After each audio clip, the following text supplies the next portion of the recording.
You know what's wild? People out here making $40,000 a year, rolling up in $60,000 trucks. That's not flexing. That's financial cosplay. So today, we're about to break down exactly how much car you can afford based on your salary, without turning your wallet into a crime scene.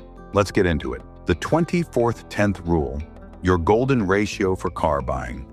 Before you test drive that shiny beast with more features than your iPhone, you need to know the golden ratio. 20% down, a loan term no longer than 4 years, and car expenses no more than 10% of your gross monthly income. Anything outside that?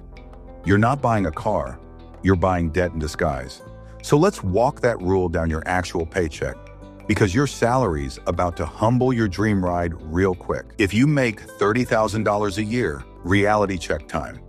On $30,000 a year, your monthly income is around $2,500 before taxes. That gives you $250 a month for car-related expenses, including insurance, gas, maintenance, and the payment itself. Translation: you're not buying a Tesla, you're looking at reliable used cars under $10,000. Think Honda Civic, not Batmobile. But let's say you've leveled up. New job, bigger paycheck. Here's how your options change at $50,000. If you make $50,000 a year, small leaps, not giant jumps. At this income level, you're around $4,166 per month. That means about $416 a month for your car life. You can now afford a decent certified pre-owned car, or a low-end new one like a Toyota Corolla or Hyundai Elantra. Just don't stretch the budget trying to impress strangers in traffic. Still dreaming bigger? Great, but the rules don't disappear. They just scale. If you make $70,000 to $90,000 a year, sweet spot or sweet trap, you've got more breathing room. $583 to $750 a month. But here's the catch. The temptation to buy a luxury brand kicks in hard. You could technically afford a BMW or Audi, but can you afford the repairs, insurance, and fuel? That's where most people go broke with style. Luxury cars don't ask for money. They demand sacrifices. Speaking of sacrifices, let's talk about the Holy Grail. Crossing 6 figures. You can make $100,000 plus a year, but should you? With $8,300 a month, your 10% rule gives you $830 for car-related costs. Now you can afford a Tesla Model 3 or even a Lexus. But again, affordability isn't about just making the payment. It's about still having money for savings, investing, and emergencies. Your car shouldn't be your biggest asset. That's a red flag, not a reward. The forgotten expenses, aka death by 1,000 fees. Cars are like that friend who always forgets their wallet. You pay for them, but they bring nothing but drama, insurance premiums, maintenance, registration, gas, parking, unexpected repairs, depreciation.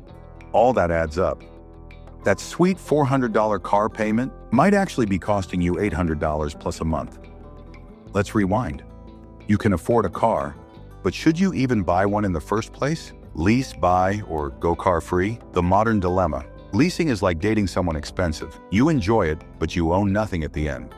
Buying is commitment. More upfront cost, but equity down the road. And going car free, that's the real financial flex if you live in a city. You save thousands a year and get free cardio. All right, now for the math nerds and anyone who likes receipts with their financial advice. Car affordability formula. Nerd mode activated. Here's the formula that actually works. Monthly income times 0.1, minus insurance estimate, minus fuel estimate, minus maintenance estimate, equals max monthly car payment. Reverse engineer from there using a loan calculator. It's not sexy, but it saves you from a financial faceplant. And what about your credit score? Oh yeah, that little number can make or break your car deal. How credit score affects car affordability. You might be pre-approved for $25,000, but with a credit score of 580, you're paying that car off twice thanks to high interest. At 700 plus, your rate drops, your monthly payment shrinks, and you breathe easier. Good credit isn't just adulting, it's weaponized adulthood. So now that we've wrecked your dream car budget, let's put it all in a real-life scenario. Real car budgets by income tier, from broke to Ballin. $30,000 salary, $8,000 to $10,000 used car, $50,000 salary. $13,000 to $16,000 used, or base model, new $70,000 salary, $18,000 to $22,000 mid-range new car, $90,000 to $100,000 plus salary, $25,000 to $35,000 new or lightly used luxury. But remember, just because the bank approves you for $40,000 doesn't mean your life does. Ready to destroy some myths? Good, because here comes the real talk. The biggest lies about car ownership. Lie 1, it's an investment. Nope, it loses 20% of value the minute you drive it off the lot. Lie 2, I deserve it. Deserve? Sure. Can afford? That's the question. Lie 3, monthly payments make it affordable. They also keep you broke for 72 months. Let's flip the narrative.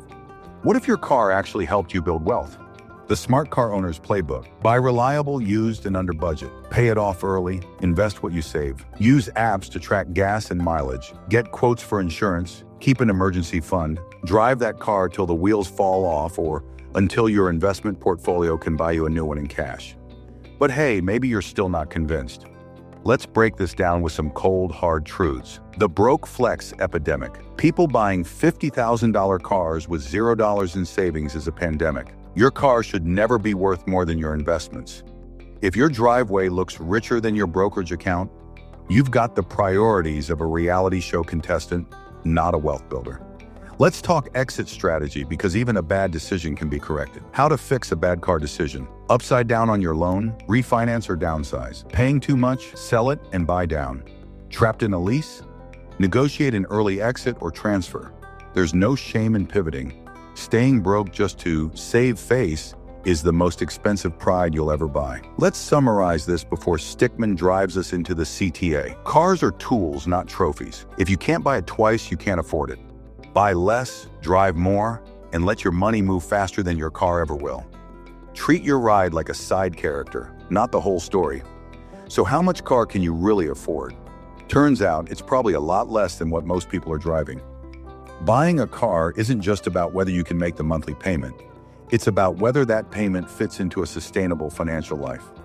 Between the 24th of April 2010 rule, the brutal reality of depreciation, sneaky leasing traps, and the avalanche of hidden costs like insurance, maintenance, and fuel, the smart move isn't to buy the flashiest thing you can finance, it's to buy the most reliable thing that lets your money grow elsewhere. A car should get you from A to B, not drag your net worth from B to Z. Whether you make $30,000 or $150,000, the principle stays the same. Don't buy a lifestyle on wheels. Buy transportation, because the people who look rich in their driveway are often the ones broke in their bank account. And the ones driving the used Corolla might just own half the neighborhood. CTA, you know the drill. Stickman's out here rolling in a paid-off beater with a six-figure portfolio and a smug grin. Want that life? Start here. Smash that like if this saved your wallet. Drop a comment telling us what you thought you could afford, and hit subscribe. Because next time, we're teaching your money how to punch above its weight. Stickman out.